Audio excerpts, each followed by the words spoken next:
За сайн байцгаана манайхан. Өмнөх 7 хоногудад та бүхэндээ зах зээлийн таамаг шинжилгээг бол өгсөн байгаа. Тэгээд энэхүү шинжилгээнүүд маань илүү свинг буюу том цагийн шинжилгээнүүдийг өгсөн. Тэгээд энэхүү таамагуд маань биелсэн үү гэдгийг хэдүүлээ хамтдаа үздэцгээе.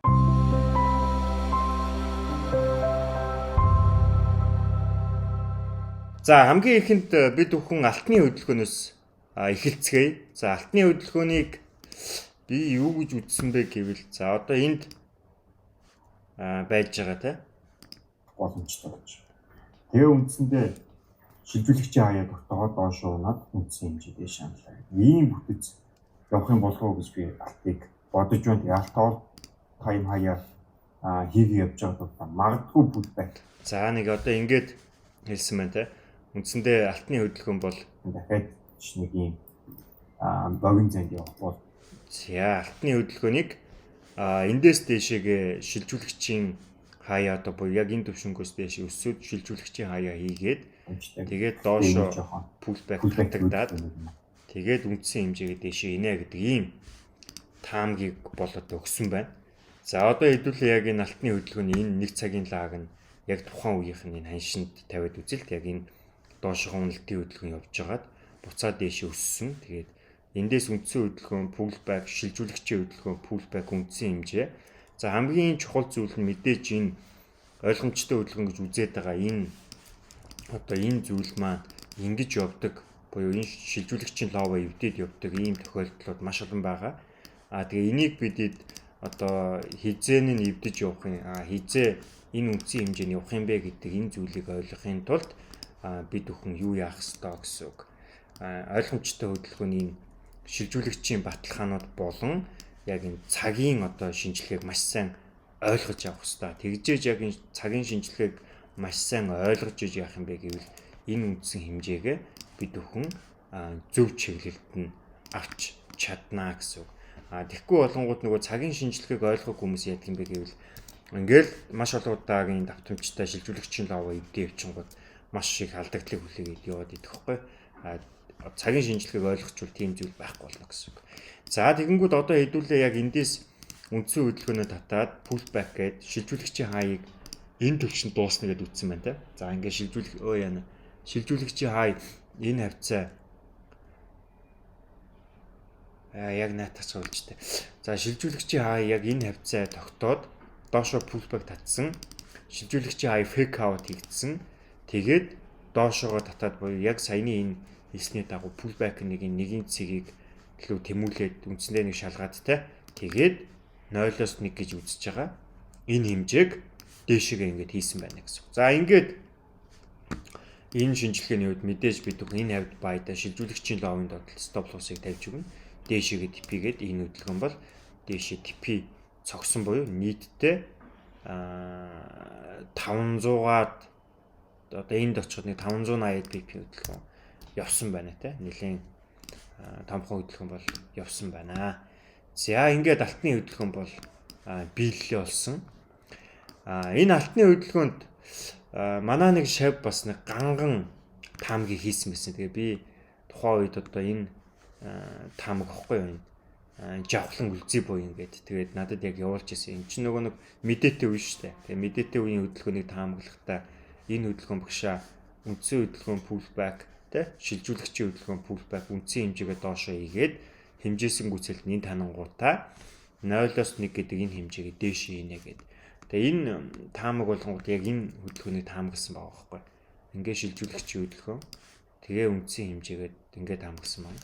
Тэгээд хөдөлгөөн маань доошоо огцсон манад яг энэ хавьд pullback-ийн хөдөлгөөнийг дуусна гэдэг ингээ үзсэн мөөс. За нэг энд бол үндсэн хэмжээ анж штэ тий. Тэгээд хэмжээсэн гүцэлд энэ ханж юм чи магадгүй нэг энэ хавьд ч юм уу. Ингээд дуусчихна ингээд үзэх үед хөдөлгөөн яасан бэ гэвэл эндээс тийш үндсэн хэмжээг ингээд татаад хийсэн байгаа байхгүй. Тэгээ энэ яг 1 минутанд бас энэ яг энэ төвшнгөөсөө дуусаад хөдөлгөөн нь буцаж дээш энэ огцсон өсөд үндсэн хэмжээг хийцэн л тээ шууд энэ мэдээний том хөдөлгөөн байсан талтай яг энэ 0-оос 1 гэдэг энэ огцсон өсөлтийн хэмжээгээ шууд энэ яг энэ ловд нь тулгаал тэгээ дээшээ энэ ловоос авахлаад энэ л очсон байхгүй. Тэгээ энэ бол гайхамшигтай шинжилгээг бол хийж явуулсан байсан. Тэгээд пүүл гэж бодсон. Тэгээ би энийг нь бол одоо ашиг хийсэн. Шавийнхаа одоо шинжилгээг ашиглаад яг энэ төвшнгөөс нь баял хэмэд өгсөн дээш аваад пуужинтсан. Маш гоё ашиг хийсэн. За thanks. За тэгээд одоо алтны хөдөлгөөний хувьд гэвэл цаашдаа яах юм бэ гэвэл дахиад ийм өсөлт явах юм шанстай байгаад байгаа. Тэгээд хэдүүл хамгийн сүүлд нь алтны хөдөлгөөнийг ажиглах алтны хөдөлгөөнд шинжилгээ хийцгээе. За одоо алтны хөдөлгөөнийг тавьсан. За биткойныг хэлбэлээ тавиад үзье. Биткойныг ийм хөдөлгөөнийг хийж гисэн явж байгаа. За энэ биткойны одоо шинжилгээг бий хийсэн байна. Шилжүүлэгч хөдөлгөөн үзсэн хэмжээ. Тэгээд эндээс магадгүй шууд ингэчих юм болов уу гэдгийг бодолтой байгаад. За одоо хэдүүл биткойны шинжилгээг үзье. Би бол тухайн үед шууд энэ нэг цагийн лаанаасаа шууд доошоо унаад pullback нь энэ хавтад дуусаад шууд хэмжээсийн гүцэл дээшгээ явна гэдэг ийм таамгийг би өгсөн ба шүү дээ. Тэгээд хэдүүл хамтдаа энэ зүйл маань биелж үү гэдгийг шалгацгаая. За биткойны тухайн үед өгжөөс ID юу энэ. За энэ бол гангийн явжээ бас. За хөдөлгөөн үндсийн хөдөлгөөнөө хийлээ. Pullback хийлээ. За тэгээ эндээс дэшээ шилжүүлэгчийн хөдөлгөөн явлаа. Pullback татлаа. Хэмжээсийн гүцэлгээ шууд энэ лөө татсан. Шууд хэмжээсийн гүцэлт нь явсан байна. Тэгээ энэ мэдээж бас ялгаагүй маш том одоо хөдөлгөөн л дээ. Бас боломжтой. 100-аар PP хөдөлгөөтэй. Гоё. За биткойн бол ингээд биеллээ. Одоо энэ нөгөө явсан байна. За тэгээд энд үздэг. Одоо юу таамагласан байна? Pound NZD юм байна. За энэ бол удаа гэсэн. Pound NZD гэдүүлээ тавьчихсан. Pound NZD-г тухайн үед явж байхад нь доошоогоо гэд үзсэн байна. Тэгээд pullback нэг жоохон дутуу яваа. Тэгээд шууд үндсэн хэмжээсэн гүцэл буюу энэ төвшөнд очих хэвээр хэмжээг бол хийсэн байна. Тэгээд гайхалтай. Бүх хөдөлгөөнүүд л явсан байна. Чигийнхаа дагуу. За одоо жишээ нь энэ ихгүй. Энэ шилжүүлэгчийн хөдөлгөөн энэ үндсэн хэмжээг хичээд эндээс дээшээ хөдөлгөөн явж байгаа буцаад доош ингээ унтсан байгаас энэ ингээ ойлгомжтой хөдөлгөөн яваагүй үе үүссэн байж шүү дээ. Гэтэл энэ доошоо унсан ойлгомжтой хөдөлгөөн явсан байна те.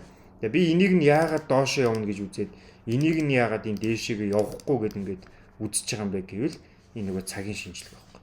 Цаг нь доошоогоо заачсан ийм үед яах юм бэ гэвэл цагтаа үндэслээд хэмжээгээ татна гэсэн. Тэгээд үндсэн хэмжээ нь доошоо явчихж байгаа. Түүнээс би энийг энэ хавьд явж хат дээшээгээд хэлэх боломж бол байсан уу байсан. Гэхдээ яагаад доошоо гэж байгаа юм бэ гэвэл энэ цагийн уялдааг нь ингээд хагас жилийн одоо лаанаас нахуулаад тэгээ гүйлгээд Монтлигийн лал хэлнэ л дээ. Тэгээд ингээ гүйлгээд явгангууд цагийн шинжилгээнд доошоо заасан тул та чигийг доошоо авсан гэсэн. За юм байна. За одоо хэдүүлээ алтны хөдөлгөөнийг тавиад шинжилгээ хийцгээе. За алтны хөдөлгөөн бол мэдээж одоо шилжүүлэгчийн хөдөлгөөн дээшээ явж байгаа буюу яг энийг би бас нөгөө танхим хичээл зааж байхдаа бас ингээл хэлжсэн. За энэ дахиад энэ хавьяас очиод энэ лөө очно гэж хэлсэн. Бас л явцсан л байна л да. За тэгээ яг одоо миний хувьд бол дахиад нэг шилжүүлэгчийн хааяа магадгүй нэг энэ хавьд ч юм уу те тогтоод тэгээд нэг доошоо татаа буцаад дахиад ийм өсөлт буюу энэ үндсэн хэмжээг дээшээгээ хийх болов гэсэн ийм таамагтай байгаа. Тэгээд мөн ялгаагүй энэ нэг хэмжээ дээшээ хансан. Гэхдээ үндсэндээ энэ төвшөнтөө буюу хэмжээсэн гүйцэтгэлүүгээ тэмүүлж очиж дуусах юм болов даа гэсэн ийм одоо алтны хувьд таамагтай байна. За бусад одоо ослуудыг бол нэх гой бас бүтцүүд үүсээгүй байгаад байгаа. За биткойноос авахлаад ингээд үзвэл бас тэмч гой тааламжтай хөдөлгөөний бүтц үүсээгүй. Яг уу биткойны дээлгийн ланыг ийм байх боломжтой л гэж би үзээд байгаа юм. Энд шилжүүлэгч хөдөлгөөн. Энэ гэхдээ маш том цаглаа. Pullback-ын нэлгүүгээ татаад үндсэн хэмжээгээд нэг ийм бүтцтэй. За алт бол ийм байна гэсэн үг. За алтны хөдөлгөөний таамаг бол ийм байгаа. Гэхдээ алтны хөдөлгөөнийг илүү том цаг буюу энэ дээлгийн лаанд нь шинжилгээ хийгээд үзэнгүүт алт үндсэндээ чиглэл нь ийм байгаад байгаа юм. Шилжүүлэгч явлаа үндсэн хэмжээ. Үндсэн хөдөлгөөн явлаа pullback шилжүүлэгчийн хөдөлгөөн дээшээ татлаа pullback доошоо унаад энэ нэгэн цэг жоохон эвдэнэ. Угаасаа тийм бүтцийн хөдөлгөөн бохгүй эвддэг жоохон. Тэгээд үндсэн хэмжээ дээш энэ хавлаа очтой. Одоо нэг том уналт яваад өсөлт явах байхаа илүү том цаг нь бол нэг ийм одоо таамагтай байна алтны хөдөлгөөнд. За тэгээ та бүхэндээ амжилт хүсье.